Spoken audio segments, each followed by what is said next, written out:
começando pelo Palmeiras.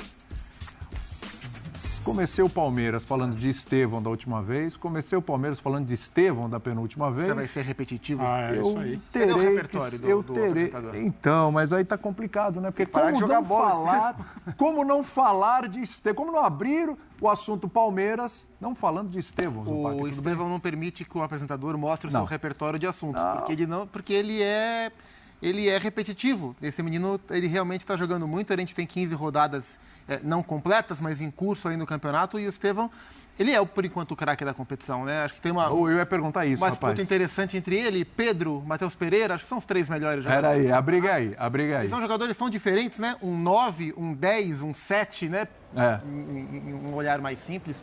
Mas, de novo, ele jogou uma barbaridade. Foi um jogo interessante, bem interessante, entre Palmeiras e Bahia.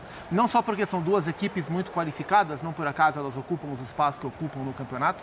Eu não dei boa noite. Boa noite aos companheiros. Boa noite. Uma ótima noite a você. Muito obrigado, André. Não só porque elas ocupam os espaços que ocupam, mas porque são equipes muito diferentes quanto a DNA, quanto a característica. O Bahia é um time extremamente técnico, com poucos jogadores em posição física e de marcação no meio-campo, sobretudo. E o Palmeiras, ele é um time técnico, mas é um time muito competitivo, muito intenso. E o embate de perfis tão diferentes proporcionou um jogo muito interessante. Essa chance que o Jean Lucas perdeu no 0-0 absolutamente inacreditável. Ele perdeu outras no jogo também. Segundo tempo, perde outra. E aproveitou, e foi um instante, a partir dessa chance em diante, no primeiro tempo, foram instantes em que o Bahia passou a encontrar um espaço nas costas dos volantes do Palmeiras, saindo da pressão forte que o Palmeiras fazia na saída de bola, e no instante em que o Bahia era melhor no jogo, o Estevão faz isso, num contra-ataque muito bem puxado. Ele traz para dentro e quando ele corta para a canhota, esquece. Zupac, isso é muita personalidade, viu? Porque é o seguinte, ele jovem do jeito que é, o corte que ele dá, ele olha, o Rony tá livre. Claro, tem muito torcedor do Palmeiras na redação que estava gritando, não passa pro Rony, não passa pro Rony, não passa pro Rony. O Rony depois fez um gol, né? Ele passou depois. Oi? Foi ele que passou. Foi ele que passou. Mas nesse lance aí, chamou para ele mesmo a jogada, bateu pro gol e tem muita personalidade. E isso me chama muito a atenção nele, porque a gente olha pro Estevão, é natural que a gente destaque a habilidade dele, a velocidade dele.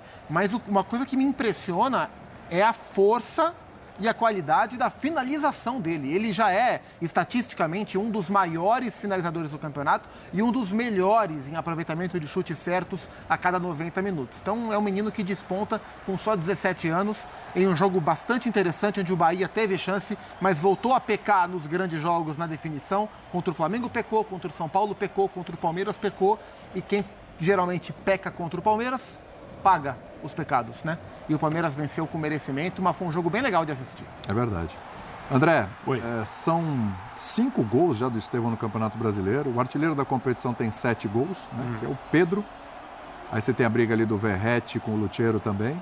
E aí aparece o menino Estevão. Você falou aí de 3 centroavantes. 3 centroavantes. E o primeiro aqui não é ele. Exatamente. E ele tem ainda 3 assistências e mais 3 gols na temporada. Hoje deu mais uma assistência. Num total de 10 participações em gols, o Estevão nessa temporada. Acho que em 20 e poucos jogos, 20... Vamos me passar aqui o número exato, o pessoal me passa aqui direitinho já, mas coisa de 26 jogos, se eu não me engano. Os números do Estevão impressionam, né? E a movimentação do Estevão em campo é impressionante, como ele entende, a leitura que ele já faz do jogo é impressionante. Lembrando, ele tem 17 anos, né? Ele já está fazendo tudo isso. Os outros nomes citados, independentemente de capacidade técnica, estilo de jogo, são jogadores maduros, né? Em todos os aspectos. Alguns mais jovens, outros menos, mas são estabelecidos e maduros como pessoas, como indivíduos. O Estevão ainda tem muita coisa para crescer, o corpo dele vai mudar, etc. Boa noite a todos. Boa noite. Antes de mais nada, boa noite, ótima semana. Tem 2 coisas que me impressionam demais no Estevão. E aqui eu não vou falar sobre a parte técnica, as características técnicas dele, eu também tenho uma opinião a respeito disso, que pode assustar algumas pessoas, porque é uma opinião que projeta para ele, se as coisas andarem bem, um caminho, pelos nomes que eu vou citar daqui a pouco, um caminho de glórias. Porque eu não quero curioso. Nossa, João Kleber. Não é? É porque eu não quero me estender tanto agora aqui, né, no nosso destaque inicial. Mas as 2 coisas que me impressionam mais são, primeiro, a compostura dele pela idade que ele tem e o que ele é capaz de fazer em campo, porque ele está se sentindo bem, né? Os nervos, as ansiedades, todas essas coisas tão normais em jogadores mais velhos até, que têm mais experiência e de vez em quando são vítimas dessas próprias inseguranças. No caso do Estevão, a gente não vê. O time do Palmeiras já procura o Estevão com um nível de confiança, de jogador que está aí faz tempo decidindo jogos e ajudando e aparecendo nas horas mais importantes. A atuação dele hoje vem junto daquilo que ele fez no Estádio Centenário em Caxias do Sul no meio de semana contra o Grêmio, num gramado que não permitia que a bola rolasse, a bola quicava, pulava, ele manda um chute de fora da área de perna esquerda intermediária no ângulo. Naquele trecho de 2, 3 minutos em que o Palmeiras empata, quando todo mundo imaginava que o Palmeiras ia perder. E ele falou, não vamos perder. Ele tem uma capacidade de finalização, como disse o Gustavo, incrível para um jogador tão jovem. Mas o que mais me impressiona é o que você acabou de dizer. A noção de espaço que ele tem, a sabedoria para jogar, a leitura que ele faz da região do gramado onde ele está e ele se mexe muito, não é normal. Não é normal. Para jogadores mais velhos, mais novos, ainda mais um adolescente. Não é normal. A quantidade de vezes em que ele toma a melhor decisão entre todas as opções que ele tem ali, impressiona. Então ele pega a bola hoje, o Bahia comete um erro, né? Era um escanteio, erro de passe. Ele começa a carregar no seu próprio campo, 80 e tantos metros, tem um jogador na frente dele, que é um coitado, ele já sabe que isso não é um problema, ele olha para ter a última informação e decide. Se ele quisesse dar o passe, seria um ótimo passe, como foi no lance do segundo gol.